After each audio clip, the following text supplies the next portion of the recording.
Man, what the hell is going on with my Mets.com? Go ahead and log in.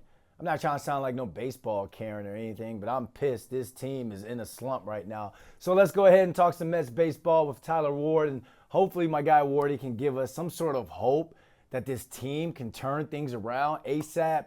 Wardy, appreciate you hopping on, man. Got the text. We said, yo, can we be on in 20 minutes? Absolutely. The Nationals, I'm from Virginia. No one roots for the Nationals, and they lost a series to this squad. Last place Nationals at that. They're on the verge of losing a playoff spot. So, Wardy, what's going on with my team, bro? And should Mets fans be upset or concerned with this recent slump of bad baseball? They should absolutely be upset and concerned. I've been upset. The fact that you started the opening monologue today by saying how pissed off you are, Brandon, I thought I was coming in with a high heat, but clearly I wasn't the only one. But in all seriousness, no, the boys have been playing some really bad baseball. And we say recent slump. It's not just a recent slump where the Mets went on a stretch of losing 14 of 16 games pretty much from the start of August post-trade deadline, but it's also the fact that this Mets team, going back the past 2+ months now, has one of the worst records in all Major League Baseball. The only other teams that are in that regard are some bottom feeders in the game, like the Colorado Rockies, and even to a degree, the New York Yankees, crazy enough.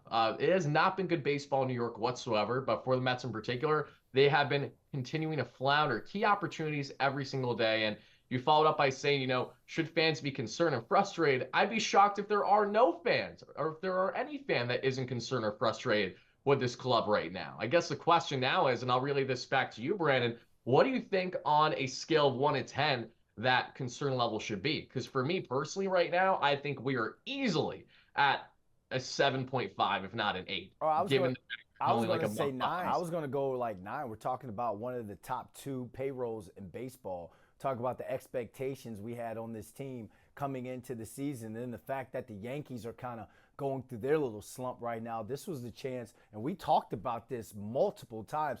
This was the chance for the Mets to finally not be looked at as little bro when we talk about the five boroughs of baseball around the city. So mine is on a 9, especially Wardy, because all the trash that I've been talking to Yankees fans, now I have nothing. Now it's just like I gotta shut up and eat crow. So, but at the same time, I'm somewhat level-headed at times. So let's talk about the main problems.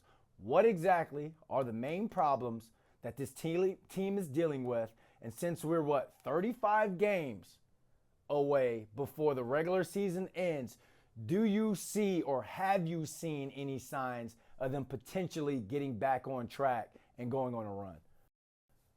Oh, I've definitely seen little flashes. I mean, the Mets went ahead and won 3 consecutive ball games until their past series, and they hadn't done that in at least 3 weeks. Last time the Mets won 3 consecutive games is what we saw there back in San Fran against the Giants. But when you look at what the actual problem is for this team, it's a multitude of things. But let's start with what we see at face value and what the greater issue is. And what we see at face value is the lack of pitching stability. The Mets have a record going back all the way to 1901. Currently 61 games, if not 62 and counting consecutively, of them pretty much getting no length from their starters whatsoever, not named David Pearson. This continues to be the massive thorn in this Mets side. Every single time that they try to find consistency over the past couple months, their rotation has not been able to provide length beyond, say, 4 or 5 innings on average.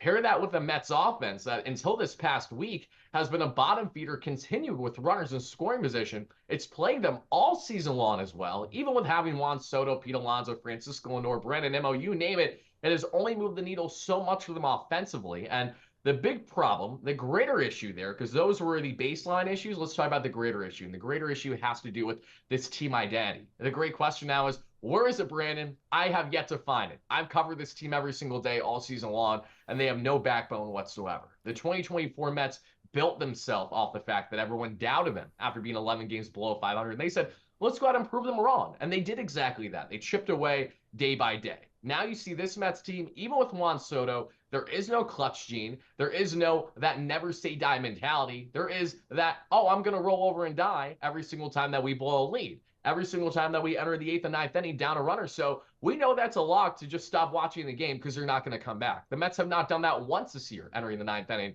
when trailing the ball game. Very contrary from what they built over the past couple of years and kind of having that never say die mentality. And until they build any kind of identity in that realm, I have no clue how they're going to get themselves figured Yeah, out. this team definitely has a better star power than what the 2024 Mets had, but the 2024 Mets had a grasp on reality, and I feel like they had more of a sense of urgency, you know what I mean, to Absolutely. go on those runs. And you mentioned Juan Soto, my favorite player in the world.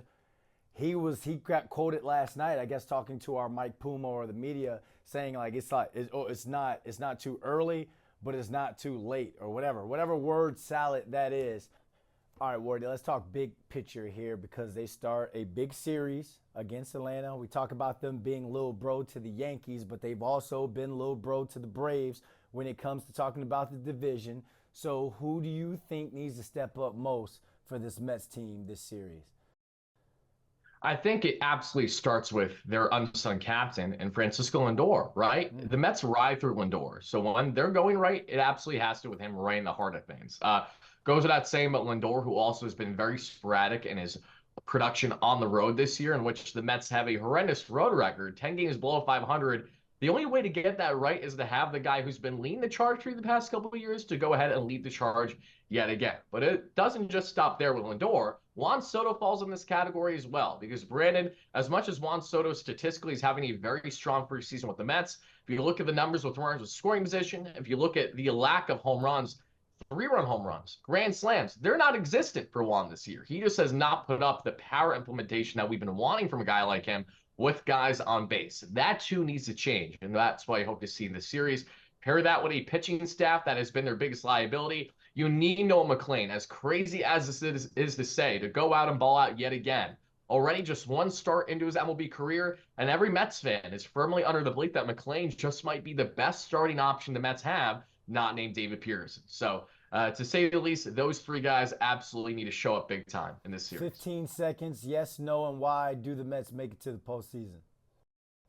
Yes, they do make it to the postseason because while they have been playing some really bad baseball the past 2 months, this is still their spot to lose. I look at that Cincinnati Reds team and other teams in the wild card, and I know that this Mets team is better, even with all the flaws that they've had this season. What they do after making playoffs is a completely different discussion, but I'm still under the belief, as we talk right now, August 22nd, that the Mets do make playoffs a month or so from now. Wardy, can't wait to get you in studio next week, man. Appreciate you hopping on with us. Likewise, Brandon, thank you so much.